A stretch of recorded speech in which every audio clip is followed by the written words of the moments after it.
Star Realms is a classic two-player dueling deck builder released back in 2014. Look, it's a classic now. It should be a staple in everyone's collection. Last time I checked, there was over 24 different booster packs and expansions that you can get for the base game of Star Realms. So why do we care about more Star Realms? One word: legacy.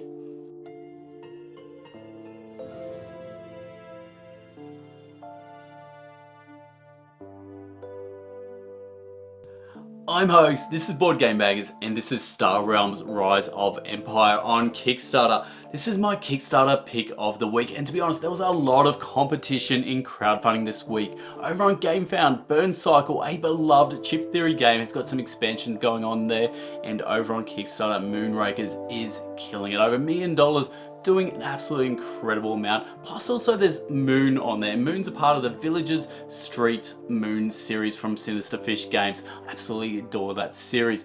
But at the end of the day, Star Realms was my pick. Just look, Star Realms itself, the original is such a classic. This little deck of cards has had so much use. This is one worn out box. Now, Star Realms, look, can it work in a legacy format? Look, I think it can. And let's go check out the campaign and let's see what they're offering in this campaign. So straight up, 380,000 Australian, about $250,000 US raised, over 3,500 backers, 21 days left to go. And have a look here. First things first. Look, have a look at this artwork. I absolutely adore the new artwork. It's a bit of a slight tweak, but I love it, Okay, stretch goals. Now, stretch goals, these are going to be a whole bunch of promo cards that can be played with the base game of Star Realms. So these aren't going to be for the legacy game, they're going to be for the base game. But still, anyone offering us promo cards, we obviously as board gamers love that. Next up, look at this cover. Look, there is a lot going on. All the different factions going on around there. Look, it's quite busy, but still pretty damn cool. Again, look at the little deck of cards that you used to get, and now big box for the legacy. Now, there's a whole bunch of stuff that you're going to get in there. Actually, one thing I want to mention first up is they do mention this is a 2 to 6 player game. Just note, this is still going to be a 2-player game. The 2 to 6 player is after the legacy campaign's finished, you can then play it a 2 to 6 player sort of game of it. But pretty much think of this game, it's still a 2-player Star Realms, just as we know and love it.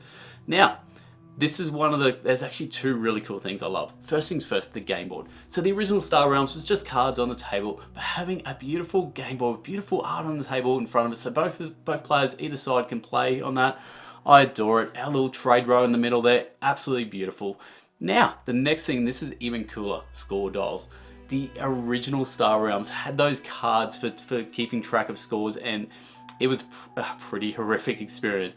But this score dials, they look amazing, and this alone, that you can use these in the original base Star Realms, absolutely brilliant.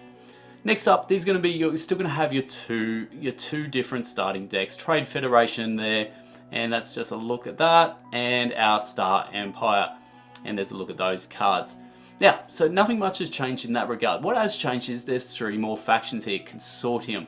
What else have we got? There's a look at the Consortium cards. Next up, Kingdom.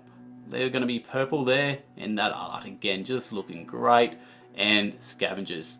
Now, all of these are just going to come up during the Legacy campaign, and I'm absolutely so intrigued to find out how the story is written, how that path is going to go, and how these new factions are going to get embedded into this game.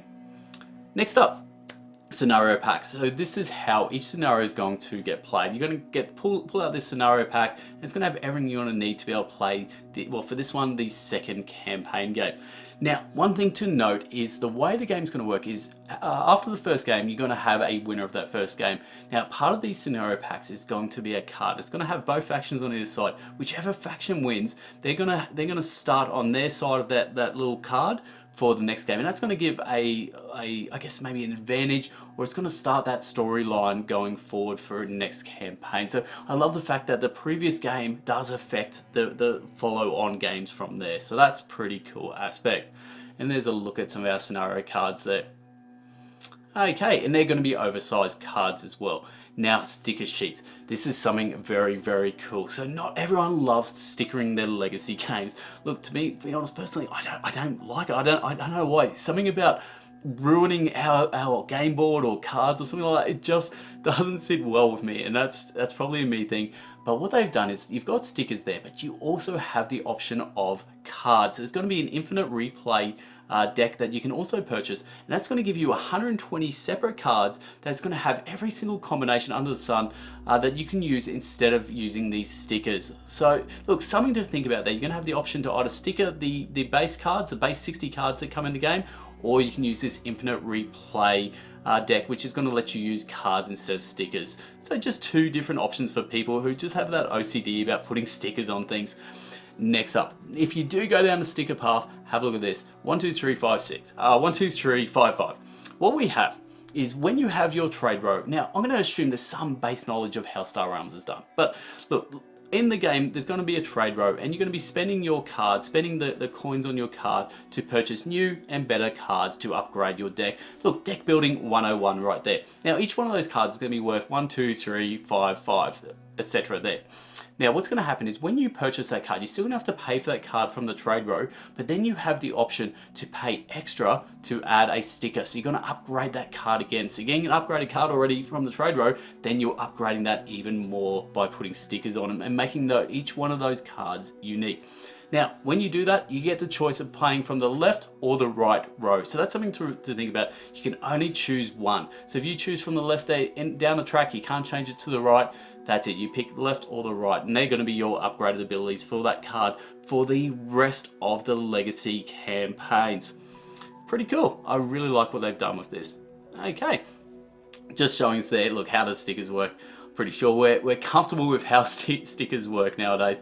There we go, just putting that on the card. Oh, it's just, I don't know what it is. I just struggle putting stickers on. Another thing to note is when you have your card, you also, when you put a sticker on, you're also going to put these individual little factions on there. So they're actually going to make these cards now even more unique. So they're going to still work well with your faction, but they're now going to be a part of a separate faction. So that's how the new factions are going to get tweaked into each and every game. Now, love this as well. So this is the original Scout. What do we got? Scout and Viper. I don't know if we can see that, but there we go. Now that's the original artwork. What we've got is new tweaked artwork, and to be honest, it is better artwork. I really love the colors. It's just nice art and suits this game. So there we go. The Viper and Scouts, they're going to be your starting cards. So every game is going to have those starting cards and the Explorer cards. Now, the Infinite Replay Kit. That's what I mentioned earlier on. That's going to give you those 120 cards that are going to be a combination of all the different stickers and base cards, plus there'll also be 60 of the original legacy base cards that you can also use as well. Now, there we go. Okay, a few videos there, and not much left in this campaign page. Here is the postage cost. Postage is quite high, but it's probably accurate to like what's happening in the world right now. So when Pledge Manager opens up, you're not going to be too shocked by the prices, but I think these are going to be fairly accurate price estimations. And then don't forget to add in VAT for the EU, UK, etc., all that good stuff. Now, the one thing I don't like is on this campaign page itself, there's no actual prices of the game. So you have to actually go across here to the support tab, and here we go. So that legacy tier is going to be $59. So this is going to be your legacy game, $59 US. Now that's going to be bumped up to $79 if you want to add in that infinite replay extra, those extra 120 cards. So to make the game constantly replayable for life, basically. So look, I think it's one of those things for a lot of legacy games, the idea of sort of throwing it out, or they say, you can play with it at the end and stuff like that. I kind of would always go for this infinite replay. Kind of like the fact that you can sell it down the track and people will be able to play the legacy game from scratch who never got to play it. And you don't have to worry about that, your stickered cards or anything like that. So to be honest, I would bump that extra, $20 to get that infinite replay pack.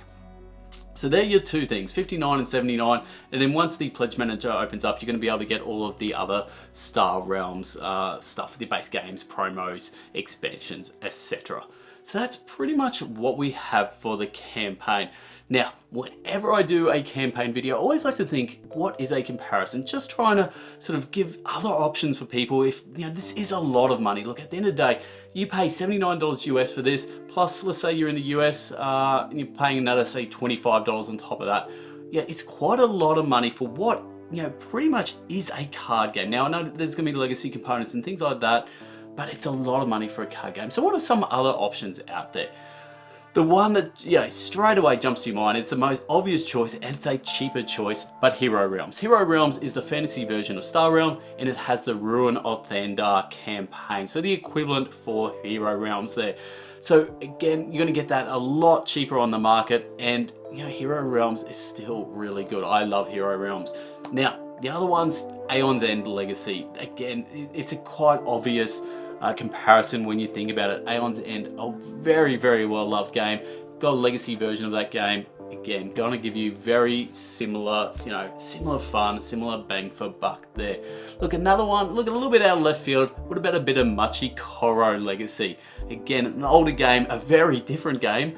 Still a legacy game, still a card legacy game. Yeah, look, there's a few different options there just to consider if, maybe this game isn't for you. So that's pretty much it. Look, if you like these videos, help me get it out to more people. I would love your support. I really would. A like, a subscribe if possible, and of course a comment. Let me know, do you love Star Realms? Do you like the idea of a legacy version of Star Realms? To me, it is fascinating. Look, that's from me. I'm Hogs. This is Board Game Bags. Till next time, laters.